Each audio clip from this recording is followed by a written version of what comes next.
are the cousins of the freedom fighter, brothers and sisters all around the world. We are a part of the third world people. Hello, everybody. If we can stop the music, we can get started. Thank you so much, Grace. Hello, everyone, and welcome to AAPI Chicago's webinar, Centering Solidarity in the Philanthropic Case for Funding AAPI Communities. I'd like to invite everyone to change your view from gallery to speaker to get the most out of the discussion.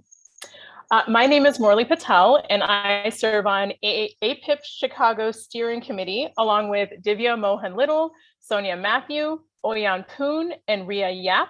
You'll be hearing from both Oyan and Ria momentarily. So to build a little background for this discussion, I'm going to share a little stat with everyone, which you may or may not be aware of. For every $100 of philanthropic dollars spent in the US, 20 cents goes to the AAPI community. I'll repeat that. 20 cents per $100 spent will go to the AAPI community. So I feel especially passionate about this subject matter because I previously worked in development at Chinese Mutual Aid Association, and I confronted this issue repeatedly. I would hear from funders over and over again that AAPI communities do not need assistance. Meanwhile, I worked at a direct service nonprofit that serves low-income immigrants and refugees who were primarily AAPIs. Nonetheless, I kept bumping up against this issue, especially the model minority myth, which we'll be discussing today. I know a lot of you have faced this issue as well. I'm now at United Way of Metro Chicago, so as a new member of the philanthropic community, I'm really excited to hear this discussion to help me make the case for funding our AAPI communities at my organization. And we'd like to hear from all of you. If everyone can introduce themselves in the chat, just your name and your organization. We'd love to get an idea of different organizations that are being represented, where all of you are coming from. That would be fantastic. On that note, I'd like to briefly introduce our amazing speakers for today.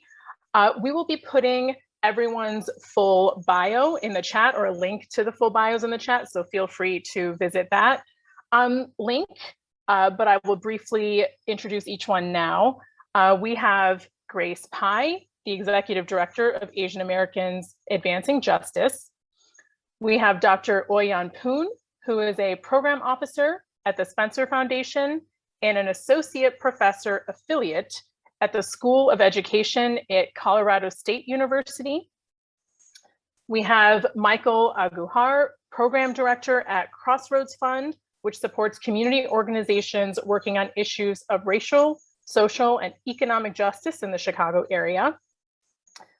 We have In-Hae Choi, the Executive Director of the Hana Center, a Chicago area nonprofit organization working to meet the critical needs of Korean, Asian American, and multi-ethnic immigrant communities and build power towards system change.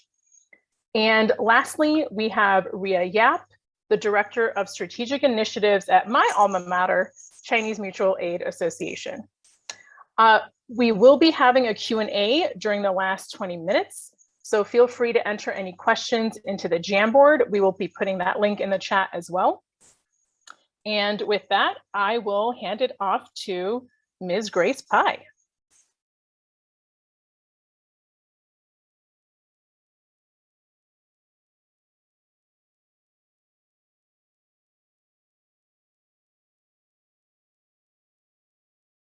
Okay, thank you. It looked like the host was not able to unmute me, or was not allowing me to unmute myself. So anyway, just a note for future speakers. Hi, everyone. My name is Grace Pai. I use she, her pronouns. I'm the Executive Director of Asian Americans Advancing Justice Chicago. And I'll be starting us off just with a pretty brief introduction to some data on AAPIs, Asian Americans and Pacific Islanders in Chicagoland.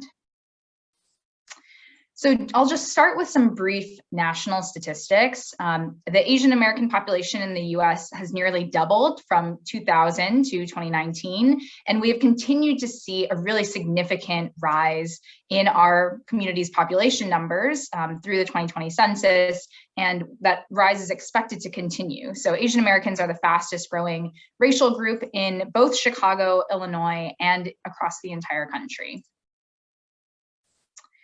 In some states, including Illinois, Asian American population growth outpaced overall growth between 2000 and 2019. A lot of the data that I'll be presenting in this session is from 2019 ACS data. Some of the detailed census data I haven't had a chance to dig into yet, but many organizations, including Advancing Justice Chicago, but many organizations across the Asian American community across the whole country did a ton of census outreach work last year to make sure that our population numbers reflected the growth that we have seen in our communities that we know is happening. So this just shows that Asian American population growth in Illinois has outpaced our overall population growth. Just a quick snapshot of Asian Americans in Chicago. In the city of Chicago, we're now at almost 7% of the city's overall population. The census numbers from 2020 show that our population is now at 189,000, almost 190,000. And Chicago has the largest Asian American population in the Midwest. However, Chicago is not the only county or the only city that has a significant Asian American population. There are other counties in the Chicago area, including DuPage County and Lake County, that have really significant Asian American populations. Cook County, which includes Chicago, is still the most populous by raw population numbers, but you can see that by percentage, DuPage County has a higher percentage of almost 12.5% Asian Americans, and Lake County also has a significant percentage of Asian Americans. So DuPage County includes a lot of the suburbs just outside of Cook, and Lake County is a little bit north of Chicago. And those numbers are from 2017 ACS data, the American Community Survey data. I want to just point you all to an incredible resource that AAPI and AAPI data collaborated to create. And so the first slide that I showed had just a screenshot of this mapping tool that you can find online. So I'll be sure to share that in the chat or share that with the other hosts so that we can share that out via email. But this shows you an interactive map of where Asian Americans are. This is not specific to Illinois or to the Chicago area. You can look at any state across the country, different metropolitan areas, different counties, but it shows you the disaggregated ethnicity breakdown of the Asian American population. This is in Cook County. And so you can see the key on the right here that South Asians, Asian Indians make up a really significant group in the Chicago area, followed by Chinese Americans, Filipino Americans, and then other smaller groups. So I really encourage you to take a look at this resource. You can find it on the API data website, and it is interactive. Just to kind of dig a little bit deeper into what are some of the different aspects of our community. I've shown here just a chart that illustrates the language spoken at home. And I've shown kind of an aspect that isn't talked about as much, which is the percentage of that language group that speaks English less than very well. So you can see that our top language spoken and this is for Chicago, is Chinese, which includes both Mandarin and Cantonese as we're grouped together under the ACS, followed by Tagalog and Urdu and Hindi. But when we're talking about equity, right, how do we prioritize the language groups that need language access the most? It's important to look at that percentage in the right-hand side of what percentage of this language group has the most limited English proficiency. So if you have, limited resources to spend on language access, where would those dollars be best used? And in this case, you can see that only 17% of Hindi speakers do not speak English very well. So there's a high level of Hindi and English bilingualism, in that particular language community. And so taking this look at the data, I think, can help to bring an equity perspective when you're thinking about an issue like language access that impacts so many Asian Americans and immigrant communities. I also wanted to kind of pull some resources from a 2018 report from UIC's, the University of Illinois at Chicago's Institute for Research on Race and Public Policy. They have done a series of state of racial justice reports and did one on Asian American Chicagoans in 2018. It's been a really, really useful resource for disaggregated data, which we know is critically important for the Asian American community.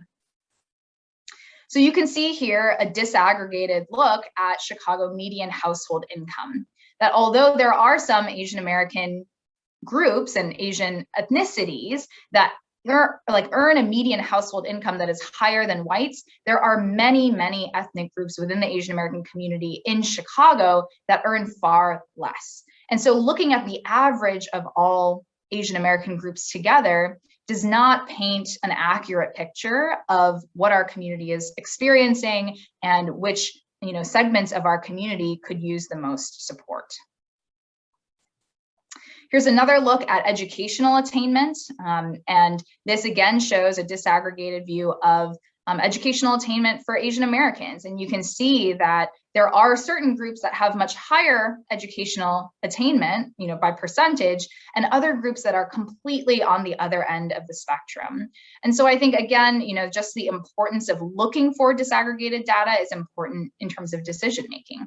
If you look at the average numbers for Asian Americans, it's often a very misleading point of view.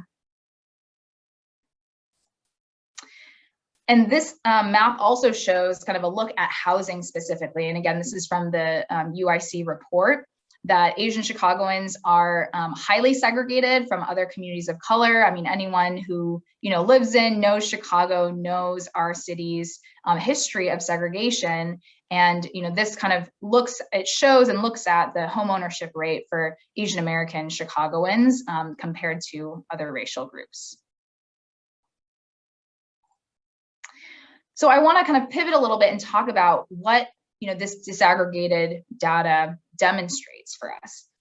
A lot of people in the general public kind of view Asian Americans as a monolith, don't look at disaggregated data, or don't understand some of those disparities that exist within our community. And a lot of the reason behind that is because of this existence of the model minority myth or stereotype, which paints Asian Americans with a broad brush and, treats Asian Americans as a group that does not need support, that is doing fine, that doesn't need any particular kind of catering to. But I want to point out that the term model minority didn't exist until 1966, when it was coined by a sociologist. And that happened within the context of the civil rights movement, and that term, that concept, emerged as a way of undermining the civil rights movement. So there were a number of news articles and stories that came out kind of creating this concept at that time. But in reality, Asian Americans are the most economically divided racial group in the United States, meaning that the gap between the wealthiest Asian Americans and the poorest Asian Americans is the widest of any racial group. Again, I think if you asked, a random person on the street if that were true, that they would not think that that was true, but that is what the data shows us. And this particular data comes from Pew.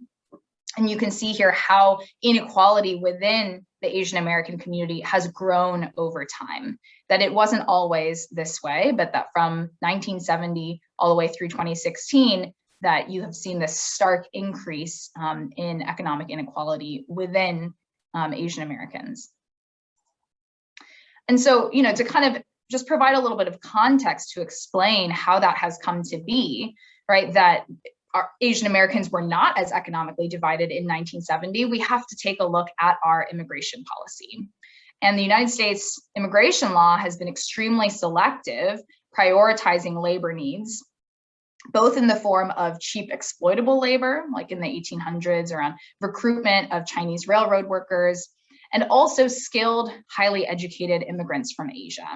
A lot of immigrants who came after 1965. And so there are, a number of key policies that contributed to that, that created incentives are prioritized highly skilled immigrants who work in particular sectors or who have advanced degrees in particular fields. And so, when you hear people talk about things like H-1B visas or E1 through 5, like E1, E2, E3 visas, like those prioritize a very specific set of workers that has contributed to kind of a quote unquote brain drain, right? That we're choosing only the most highly educated, the highest income earners from Asia to be able to immigrate here. And so that combined with waves of refugees from Asia has created huge disparities within the Asian American community, right? That there has been a very particular recruitment of certain Asians that has created a lot of the reality that we see within Asian America. And so just to kind of give you a very quick look at, those selective employment visas, I mean, we're talking about people who will invest, at least $500,000 in a job creating enterprise, people with very specific advanced degrees or extraordinary ability. I mean, this is the reality of our immigration system and is what, I think has contributed to the types of folks who are able to come here. So I just wanted to close by pointing to a few of these resources for disaggregated data. It is critically important when looking at the Asian American community to be able to see the differences, the disparities within our community. So AAPI data is a great resource for, nationally. It's not, you can filter by state, you can look for different, reports and studies. I've also included the link to the UIC State of Racial Justice for Asian American Chicagoans report, which I pulled heavily from, and they have all of these infographics available online. And then of course, the Census Bureau, there I think is a lot still to kind of be seen from the 2020 census. And so, I think that will give us a helpful benchmark for years to come. So with that, I will pass it over to Dr. Oyan Poon to take us to our next piece. Thank you so much, Grace. That was really helpful to situate us with who we are and where we are here in Chicago, and Chicagoland more broadly, which is the traditional homelands of the people of the Council of Three Fires, the Ojibwe, Odawa, and Potawatomi nations. I encourage everyone to learn whose lands you're on as well, wherever you might be, because I know we have a very wide array of audience here today with us across the country. And also, I really appreciate that Grace's, your presentation really helps us to think about how we are in relationship to other people as well. I want to provide, so what I want to do today is provide folks with a framework for a bigger picture of how racism works in very relational ways when we center Asian Americans. The model minority myth is not simply about generalizations about high achievement or high earnings and stereotypes that silence and render Asian Americans invisible for public resources and investments. So why do Asian Americans, our organizations, our communities get so few philanthropic dollars? Quite simply, it's a strategy to maintain dominant systems of power relations and systemic white supremacy that harms everyone by distracting attention away from needed work to dismantle systems of oppression and reimagine how we relate across communities with each other. Now, let me get specific and less theoretical and share some lessons that I've learned as a parent. I'm going to share a little bit of storytelling about how I did something recently as a parent that I swore that as a kid I would never do. Do you all remember when you were a kid and some adult would point out how perfect another kid was? If you were that model kid, how did that make you feel? And how did that affect your relationships with others? If you were that kid being told how imperfect you are, how did that make you feel about yourself and others in relationship? So this summer, my daughter, Tay, she's 6 years old.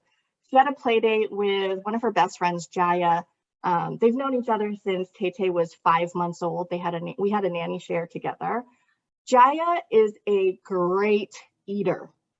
My child is a terrible eater.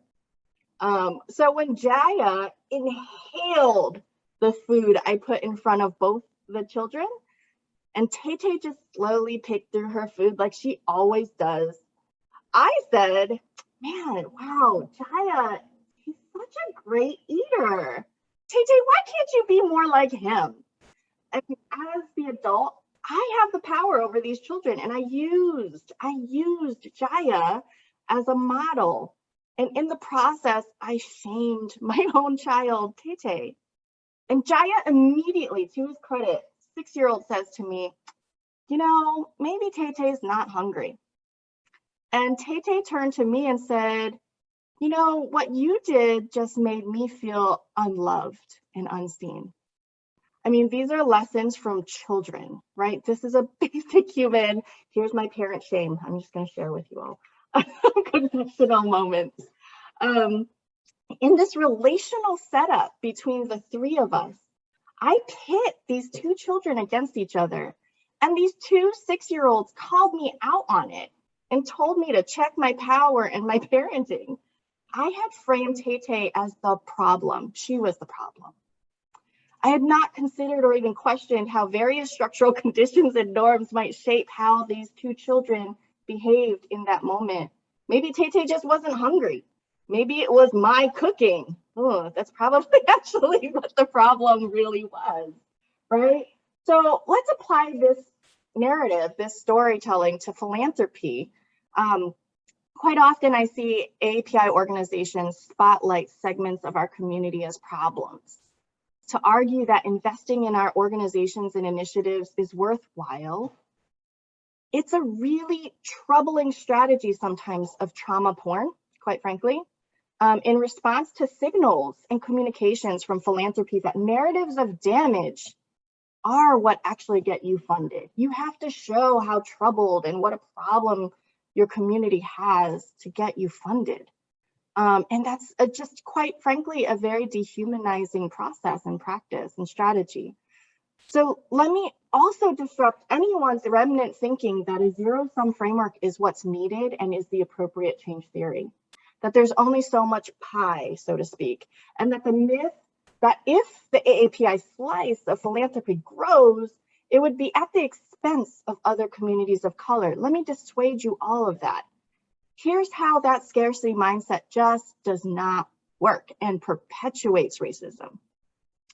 AAPI community efforts at anti-racist change can and should also implicitly be efforts centrally that take on and seek to dismantle anti-Black racism, xenophobia, misogyny, settler colonialism, imperialism writ large, etc. As Heather McGee argues, we need to recognize solidarity as a strategy that uplifts all.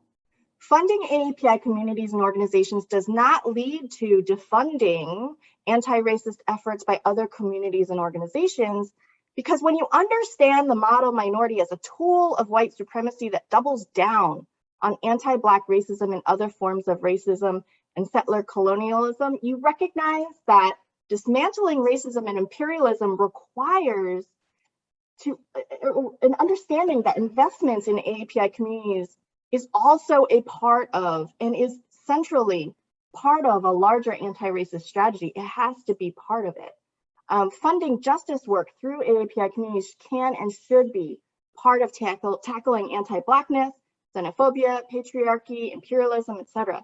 So let me be clear. Maintaining the invisibility and underfunding of Asian American models sustains, right? It sustains the damage center rhetorics of ourselves and other communities of color. If Asian Americans are situated and framed and continually defined as like a racial minority that can make it, doesn't need help, you know what that does? It does simply to reinforce the systems as they are just fine. The problem is not the system. The problem is with people. Just look at those Asian Americans. Right? Just look at Jaya. He was such a great eater. What is wrong with you, Tay Tay? Nothing's wrong with my child. I will say that right now. And nobody wants, right, for their communities, their children, their family to be told that they're the problem, right? And so we need to disrupt these narratives And philanthropy needs to disrupt this signaling that these damage-centered narratives are needed. And investment in AAPI communities is necessary if there is a deep investment in anti-racism through a strategy of solidarity. And so speaking of, and with this framework in mind, I'm excited to now hand the virtual mic over to Inhae Choi from Hana Center and Michael Ruhar from Crossroads Fund, so they can model how they think about centering AAPIs in solidarity. And I'm excited to just listen and learn from their conversation in the next several minutes. Thank you, Oyan. Really appreciate it. Just want to check in with folks. I know it's the lunch hour. Feel free to give a reactions in the chat, and appreciations to both Grace and Dr. Oyan for laying it down, because it was really critical, that foundation that they gave, and just to make sure that you're with us, hanging in there. So I have the pleasure of being in conversation with Inhae, who I deeply admire and respect and love, who has shown up for Filipino community in so many ways. And so happy to be in conversation with you, Inhae. Me too, with you, Michael. All right. The love. We're gonna tee it up a bit and kind of make it kind of casual. It's gonna be like we're walking around Bison High School again, Monday night. And we're gonna, respond to this question, which I'll put in the chat, around like, what does it look like and how do you make the case for funding AAPI communities? And I'll say that for myself, reiterating so much of what was said by previous folks, it's really to oppose and to challenge the ways in which our communities get boxed in, right? And we know that that framing is so tenuous and is like, so it can like go away, right? And like, it kind of comes at the whims of like larger socio-political economic forces. So like, I know for Filipino community, the way model minority is like presented to us and then given away happens in context of like war, right? Like Filipino-American War, Philippines, like military can come into the Philippines, dominate and control a country. It can happen in terms of like immigration policy, where they take Filipino workers through like the pensionado program, or farm workers or domestic workers, and use them as labor. But then it's tenuous in the sense that, as we saw in the last year, COVID, with Filipino frontline workers, there isn't support. There isn't the like resources needed to prevent burnout, to provide safety to folks, to even pay them for the job that they're doing. And so I think that's really important to highlight, is like not just opposing these ideologies, but the ways in which our communities are used. And I'm so curious for you, Inhae, like, how does that manifest? How do you make the case to philanthropy and other folks to fund the work that you're doing at Hana Center?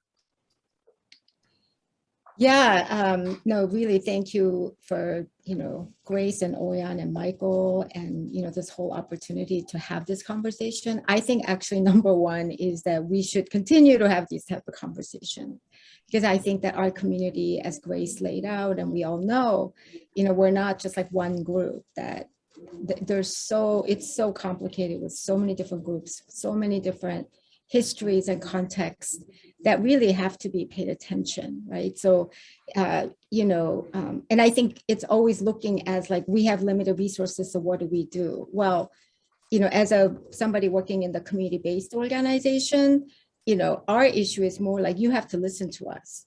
You can't lead with we have a scarce resource. I mean, come on, right? We're in a period, especially on COVID, as Michael, you said, we're dealing with undocumented folks who have been completely left out of the cash assistance, right? So many of the programs that our communities can't access, and yet, the stock market has soared.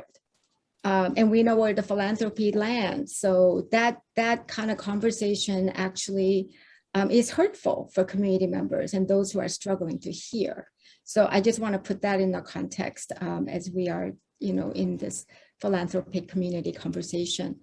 And I think when it comes to issues around like racial justice, I do think that it's really important to remember, as Grace laid out, that we may just think about like anti-Asian hate and those types of incidences, but how everything we do actually is racial justice. Why are there undocumented immigrants?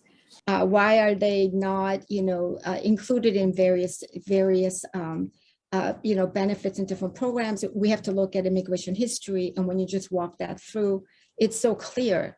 We actually did that at the HANA Center, and community members said, wow, Trump isn't like brand new. Trump has been in this country from the beginning, right? We also talk about why are there people who can't access healthcare? Why is it always the poor people, the people of color? So that's also racial justice work to do that. Same thing for, affordable housing, so on and so forth. And just want to also say that in terms of, right at the onset of the COVID and unemployment was just going crazy, HANA Center actually received over 200 cases of Korean speaking folks that said, I need help filing for unemployment insurance. Over 200. That resulted in us having staffing problems because they couldn't handle, because that's not something we do. So like language access is a real critical issue, and that in its English only is a really unbelievably racist policy and practice and culture. So those things I just want to say, but I also do know that I think it's important for us to basically pay attention to what's going on in the community. And there are also racist incidences. I know we have history, we have the national incidences that we all know about and live through, but I just wanted to share also about like locally what we're hearing on the community base level, what's happening in terms of those hate incidences. So, at the HANA Center, we did get like from the onset, like people calling and saying, I just got, yelled at the CTA stops or on the CTA trains or grocery stores, on the streets. And that just keeps continuing, right? But we are also, and people getting like physically assaulted. But I want to just share that, and actually we got something like that only a couple months ago that somebody else got hit pretty badly on the CTA stuff as well. But we're also seeing like insidious assaults. Like for example, and they're happening in the suburban areas that I'm not sure if folks may know, and some of you live there and know about this, but last year we had Glenbrook South High School, where they had an anti-Chinese poster in the school halls that had like China sus poster, and it was a playing off of a theme of the video game Among Us. So those of you, maybe if you know what that means, but this was apparently about like threatening. It's really threatening China, anti-China, anti-Asian, communicating poster. And I don't know Among Us, but what also happened was in this incident that it turns out that it was actually the act of a local chapter of Turning Point USA. I don't know if any of you here know about that group. It's an alt-right group that targets high school and college campuses, and they target young people in this white supremacy, beliefs and practices. So they created a local chapter. These are like high school students, and a white, in this case, it was quintessential white gym teacher, a male gym teacher that sponsored this group. So we have incidences like that. And then we also had, we also had just about a couple months ago, hate letters that were being circulated targeting restaurants owned by Asian Americans. And also we heard that Afghanis as well. And that the letter had the look of an official Cook County judge that it's like ordering the business to close with all the hateful languages that you could imagine, like the classic stuff, it was all in there. But what happens is that, these immigrant owned, and they were undocumented, but also like limited English speaking, they receive a letter that looks official and that says you are ordered to close because you're hated. They look at it and they're like, it's an official letter, and they freak out. And so then they, what do? You could only imagine. And these are happening in these suburban areas where like the local infrastructure is really limited to deal with anti-racist, incidences, but also like just community-wide, right? So they still seek out community-based organizations like the HANA Center who speak their language and they know the culture, so they know how to talk about that. So I guess I'll just kind of stop here, but things are happening every day and people are, they're scared, you know?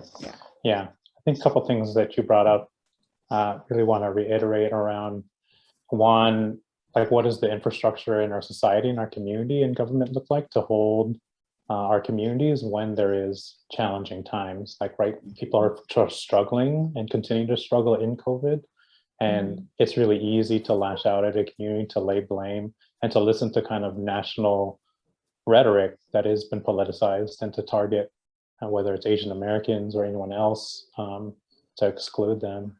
And I also want to bring out something that you mentioned around philanthropy, and right, and like, if we're going to go there, we're going to talk about capitalism and racial capitalism and the ways in which, like, we're at an all-time high in terms of the stock market, and yet sometimes the payouts for philanthropy don't match up with what's happening on the ground and the kind of the work that's needed to happen moving forward to like change systems. And I think that's something that I really appreciate about HANA Center's work is, and also other groups in Chicago, which pair up direct service with organizing to kind of create that systems change. And I think you mentioned, and what other folks have mentioned around scarcity and like kind of scarcity narratives, and wanted to lead us into that conversation a bit. And to respond to this question about how do we challenge that? And I'll say for philanthropy, it's tough. I think anyone who is working in this space who's on this call, it's tough to kind of make that pie bigger. And so obviously first step that a lot of folks have taken is increasing payouts and looking at what that looks like. But I'll also say that it's looking to the grantees' work. And there's a group here in Chicago called Dissenters that has a campaign right now against anti-militarism. And they had a powerful direct action at Northwestern University recently, where they have a campaign around divesting from death.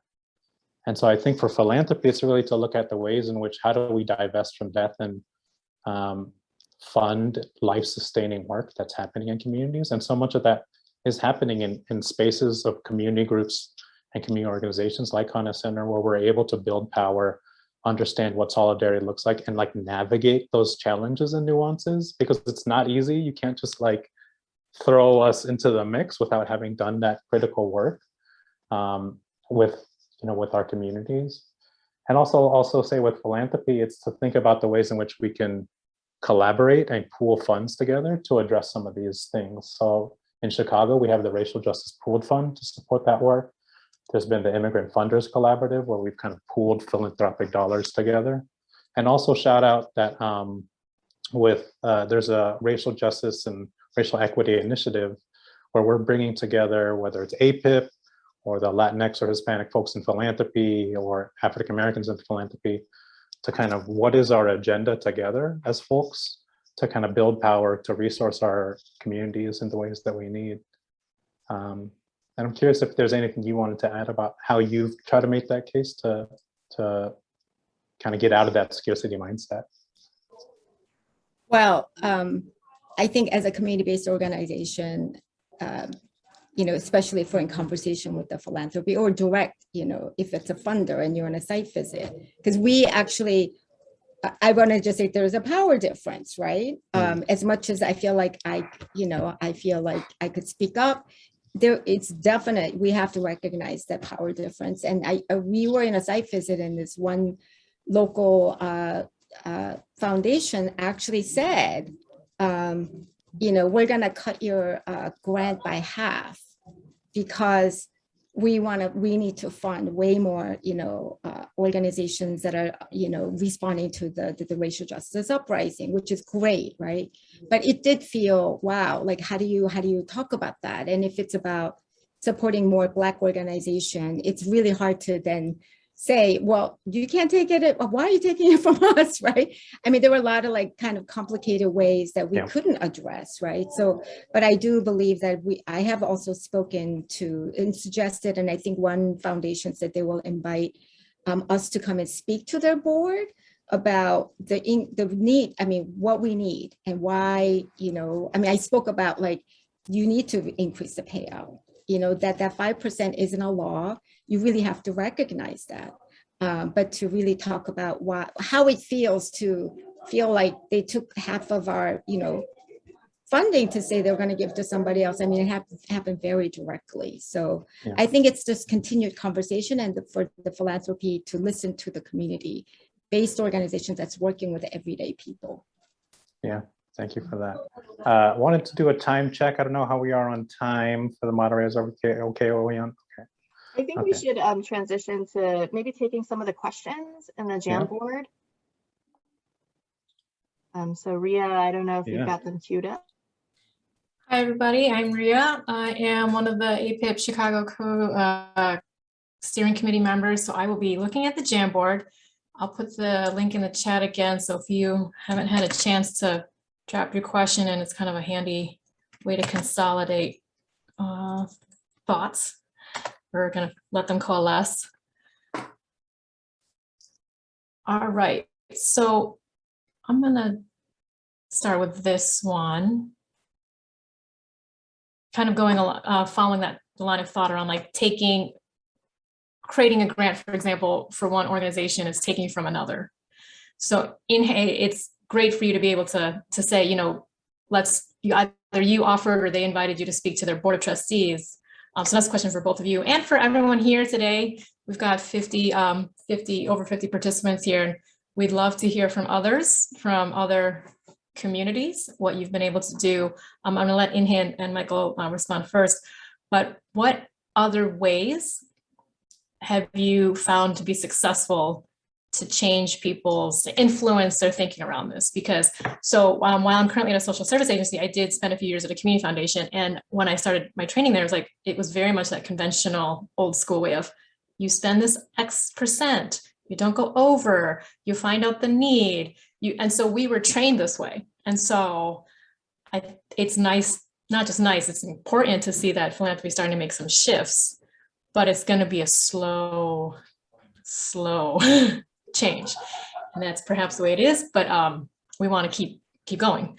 So I think what we'd like to walk away with are some tips and ways that, so like if I'm in a giving circle, or if I was going back in foundation a few years, I want to be able to talk to our foundation peers, trustees, the donors, because I worked with a lot of donor advised funds in the past. Like, those are the influencers right now. They get to call the shots right now on funding. So how do we kind of chip away at that? Mm-hmm. Oh, after you, Annette. Oh, well, I want to be clear. I don't know that we have convinced people yet, but it was that they need help. So from my conversations, the program officers or the staff is saying, we're with you, but it's the board that's the problem. And they actually said, we would love to have you come. I mean, we meaning, because we're from the community, right? So I think that it hasn't happened. It's reminding me to remind them now. But I think that when I think about that, it really is more than that we are, I don't want to be told what to do, right? It's really up to it's to move them to do what they need to do, which is, I think, for us sharing about what's going on in the community, and especially around money. I mean, if I could talk about what our community members are going through, especially during COVID, when seriously their stock market soared. So how do you justify that? And how do you continue to talk about, and also like that 5% isn't just all going to the community, right? It's going to their really, that everybody deserves, like nice office and big pays and nice retreats and all of that, right? And why is it that like even real estate, right? When you think about it, why is it the community organizations, it's kind of like if the community organization office is so nice, it's kind of viewed as like, wow, that's like a huge surprise. Why should it be surprised? Why should community-based people consistently struggle? Like Hana Center has a bathroom that really smells all the time. Why is it that we have to live like that? I'm just showing the differences, like what's happening in the community. I think would be, hopefully, it should move people, because we're all people at the end of the day, where we're all resources together, and we to look at it that way. And information, the information of struggles and things that you are not living with, that's a resource for them to consider and for them to really then kind of be responsible. Thank you for that. And to add to that, I think to the question, I think about ways in which to put grantees and board of directors or folks in philanthropy in relationship to one another. So bare minimum, it looks like, I think, trying to have a funder briefing or a platform for grantees to share about their work, right? Like how is someone on the board of a foundation supposed to know about the things that are happening at Honda Center, if not for going to their offices, being in relationship with INHE and the organizers who are there to know what's happening on the ground, to see and understand the nature of their work, right? And it's how to move away from a transactional relationship where it's just like sign the grant agreement to like, are you invested in this community? Are there ways that you can use power and privilege to like lessen that gap between that kind of funder grantee relationship? Thank you both. And Mike, I'm gonna push on you a little more just because you're currently serving as a program officer at Crossroads Fund, and I love the Crossroads Fund model. But as I'm using you as an example, so I'm sort of singling you out, as you go into foundation conferences, go into meetings with, and that, you know, you've talked with people at so bigger and different institutions, you know, are you finding ways to influence their thinking too? Like, so we're all here, I think predominantly everyone's here Asian American or AAPI. Like, so if you talk to someone who is African American, another foundation, like, how do we start to build some of that solidarity? Yeah, I try to focus it back in the amazing work the grantees that are doing in Chicago. Crossroads Fund funds folks like over 200 groups in Chicago as like, this isn't just about Crossroads Fund and the work we're doing, this is about what's happening on the ground and like how to resource like radical movements that are intersectional, that are tackling root causes, and what are the ways that we can move more dollars there, or other ways that we can collaborate. Are there groups that they have space for that they want to invite in? And so there's times when things have happened where we'll get a national funder who wants to know what's happening on the ground in Chicago because their board understands the need, and we'll give them recommendations. But also to continue pushing for like, we need more than these grants. We need them to organize other folks to understand the context here. Exactly, yeah, because I think it's easy for someone to say, oh, here's the money, I'm good. Right. We did our job. We need more of like, because people who are like making investments, how they manage their own money, because donors talk to donors, and from my experience, donors talk to donors. So, which is not, you know, useful to some degree. But let me pick on this question from the Jamboard, sort of relate. How do we prevent AAPI institutional philanthropy / big tech money / celebrity tech, et cetera, from perpetuating the model minority myth and anti-Blackness without being seen like we're siblings fighting with each other? Oh, that's a tough one. I don't know. When I hear that, I'm like, who is it to have tech folks who have a lot of money to set the agenda around what our communities are working on? So I think it's like a class dynamic thing. And how do we understand being in solidarity with folks who are on the ground, and like doing that donor education of like, philanthropy can't always set the agenda of what is the work. And then we've seen how that gets co-opted, right? How like philanthropy can actually undermine radical work, and radical work that's happened that doesn't build solidarity. So that's what I would add there. I think it's really important for funders and also community organizations that are really getting more into this work, is that we don't look at like racial justice work in this sort of a way as we know it, or as the way that it's being practiced. So like, for example, you know, stop Asian hate, Asian AAPI hate. So when there's an incident, I think people look to, let's call the police or have the police come. Let's build relationship with the police.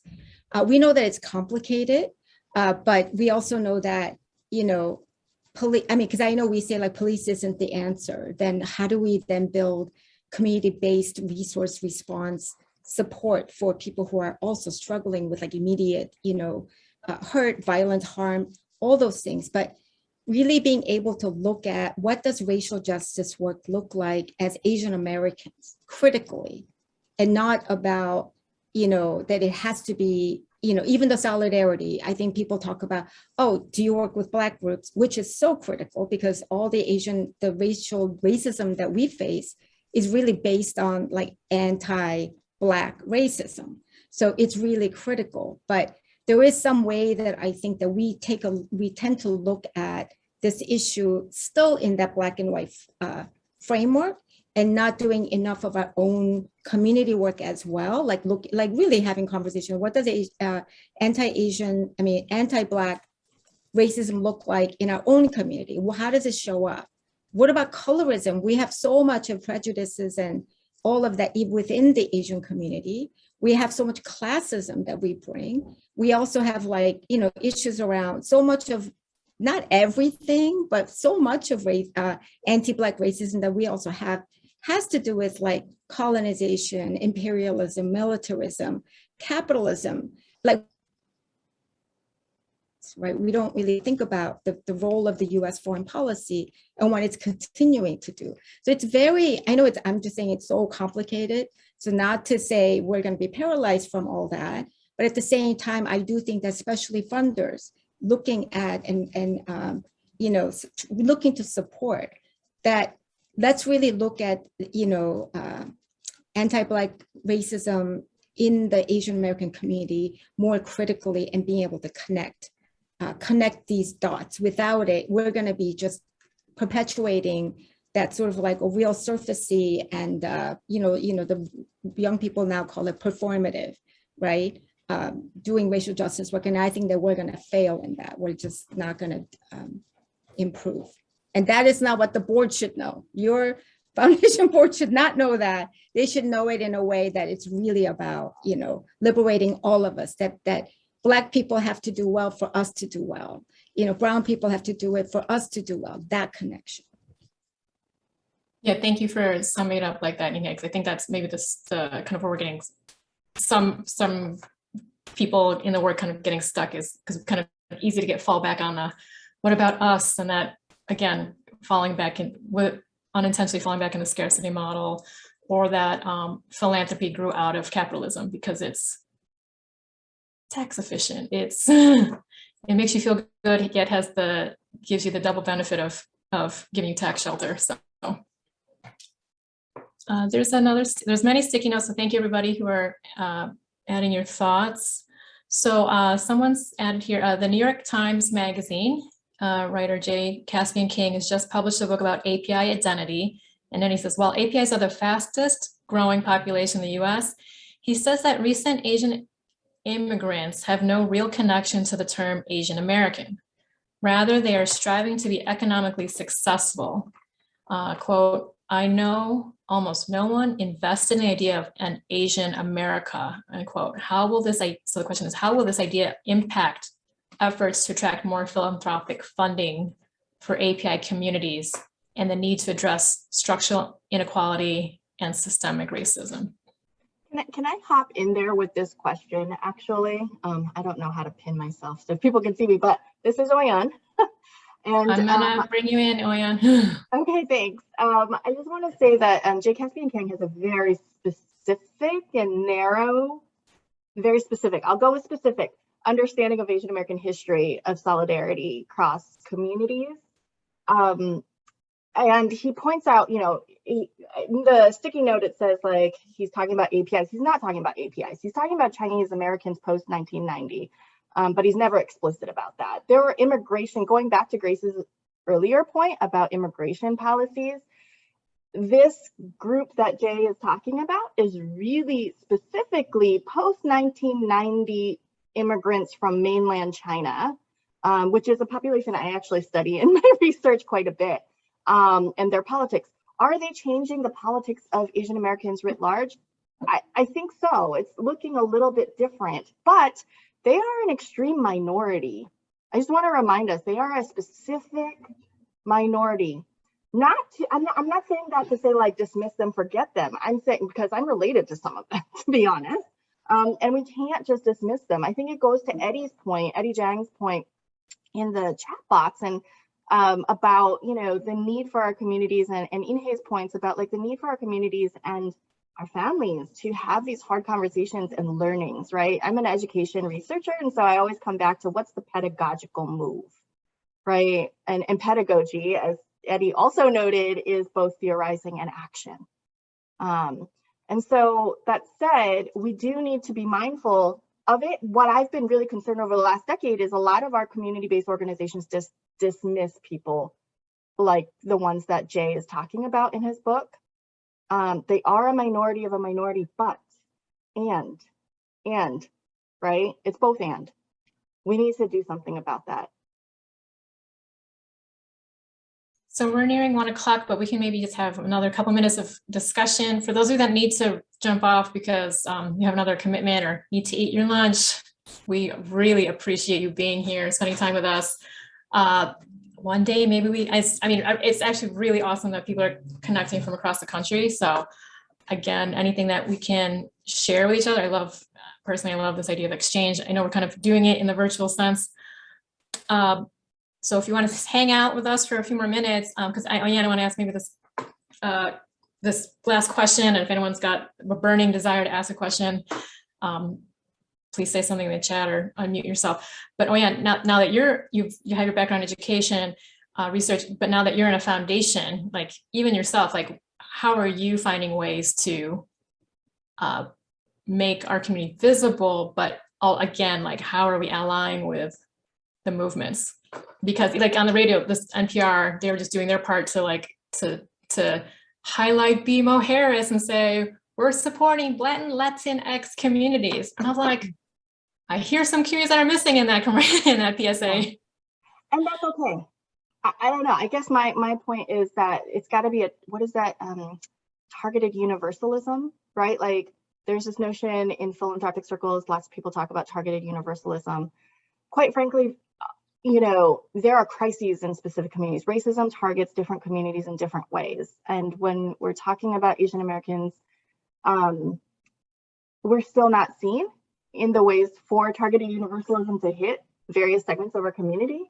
And I think that's the complaint that we're seeing from these more recent wealthier Chinese American immigrants is, what about us, right? And yes, there's struggles there. And at the same time, there are crises in different places, in different spaces as well. And so there's these emotions, these feelings. So then it's like, how do you help people understand that racism it's not hitting everyone the same way? And yes, banks definitely need to own up, and specifically to very specific communities.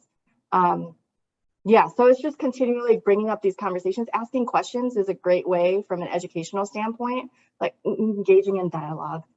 I'm so sorry, I have